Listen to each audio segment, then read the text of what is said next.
je fais beaucoup de courses comme ça, beaucoup de skyrunning. Et la Corse, pour ça, c'est un vrai régal. Là, en 14 km, il y a une fois, j'ai oublié de regarder où je mettais les pieds, je suis tombé. Donc c'est vraiment une bonne leçon à chaque fois de venir courir là. Et que du plaisir surtout. Balisage au top, impossible de se perdre. Un régal. Cette course, vous l'avez gagnée, vous êtes content? Ouais, j'ai gagné. Je crois que je bats le record de la distance aussi. Mais bon, c'est du bonus parce que je suis en vacances ici. Et le but, c'était de se faire plaisir, découvrir les chemins. Et... ouais, la perf, c'est cool en plus. Mais... je suis venu ici parce que je ne connaissais pas le parcours. J'avais fait une partie quand il y avait la Moulatire à l'époque, mais c'était pas tout à fait le même tracé, donc je voulais venir voir. Mon ressenti, je suis content. Hein. Je suis resté sur un échec à Chamonix, sur la CCC. Donc j'étais dans une période un peu difficile, et puis une victoire là avec Anthony, c'est sûr que ça fait du bien au moral. Quoi. Donc j'avais de bonnes sensations. J'étais plutôt bien tout le long, j'ai bien géré ma course, donc c'est bien passé. Quoi. Est-ce que vous pensez avoir fait une belle performance aujourd'hui? Oui, après ça s'est joué dans la deuxième montée avec Anto. Peut-être il a lâché de suite dans la deuxième montée, il n'était pas trop en forme. Ça aurait été bien qu'il le soit. Aujourd'hui j'étais bien, mais il y a des jours comme ça, il fait des grosses perfs en ce moment, donc c'est normal aussi. Quoi. Et quel est votre ressenti sur cette piste? Elle était particulièrement difficile? Elle est difficile parce que c'est une première montée de 1000 mètres. Je pense qu'il faut la gérer puisqu'il y a une grande descente derrière. Suivi d'une deuxième montée technique quand même de 1000 mètres. Donc je pense que c'est là qu'il faut faire la différence sur la deuxième partie. Quoi. C'est assez technique, même la dernière descente, pas évidente.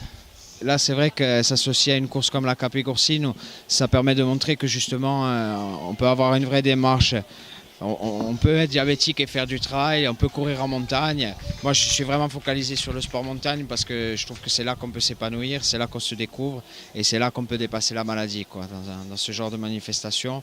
Là, en plus, on a vu qu'il y a eu beaucoup de monde qui est venu, donc c'est bien. On voit que les gens ils sont attentifs à ces actions et ça fait plaisir, ça nous encourage dans notre action pour pouvoir aider les autres.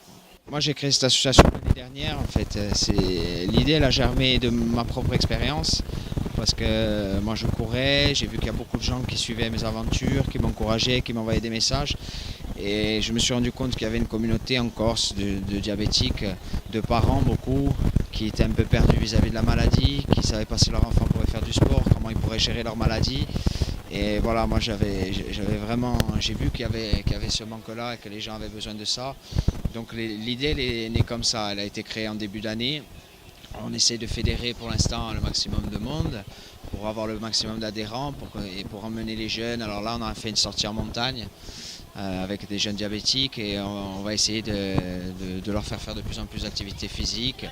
Et après, il y a une seconde action auprès des parents qui est plus pédagogique où on va faire des ateliers pour leur expliquer comment gérer la maladie de leur enfant. Leur expliquer comment gérer tout ce qui est autour de la maladie. Et les enfants, c'est plus se focaliser sur le sport et sur le sport nature. Dès que j'ai commencé, déjà mon association elle a la charte de l'AJD, qui est l'association des jeunes diabétiques, l'association nationale, et qui nous donne des soutiens logistiques et tout. Après, oui, moi, il y a eu beaucoup, heureusement, hein, il y a eu beaucoup de monde qui se sont tournés vers nous, qui nous ont aidés à créer l'association. Bon après c'est difficile quand même de rassembler parce qu'il y a un gros travail de communication derrière, mais petit à petit ça commence à prendre forme. Quoi.